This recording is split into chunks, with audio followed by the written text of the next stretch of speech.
here, and I've got some more travel tips for you that might help depending on where you're going in the world. Now, last year we went to Italy and absolutely love Italy, but we discovered that the wine there is corked.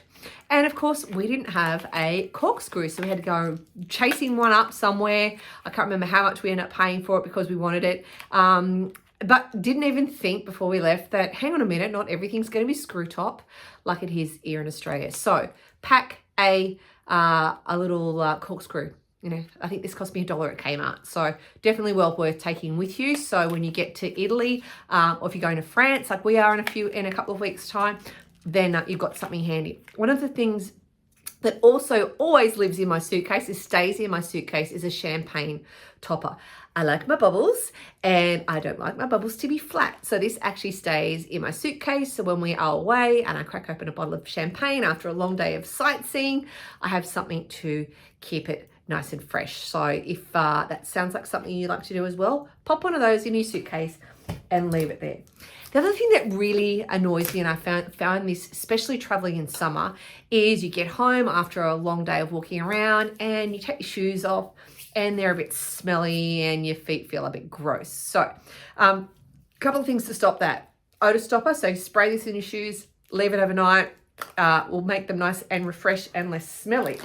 The other little thing I've recently discovered is these little deodorizer balls. How cute are these things?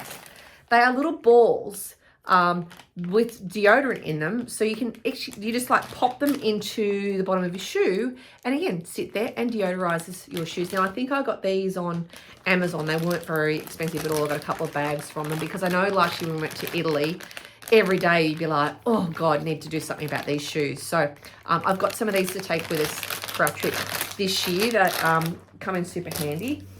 The other thing that I can't live without, I think that it is such a good idea in this day and age, is when we travel, our suitcases have air tags in them. You can buy these from Apple. I think 4 of them cost about $150, but it means you know exactly where your suitcase is at any given time. So when they lose your luggage, touch wood, they don't do that. I'm touching wood right now.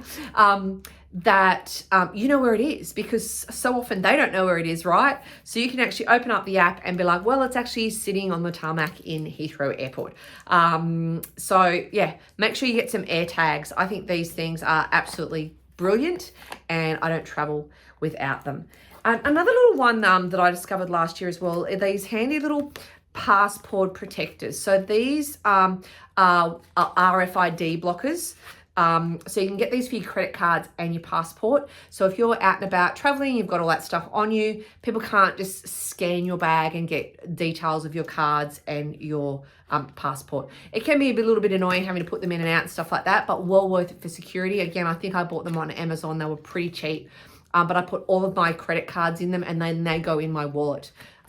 But super handy. And a great little one to take with you when you're traveling, especially if you're going to those touristy places that, may not be as secure as what you want them to be. So a couple of little tips from me to you. Hopefully you find that super helpful. Have fun on your next travel adventure.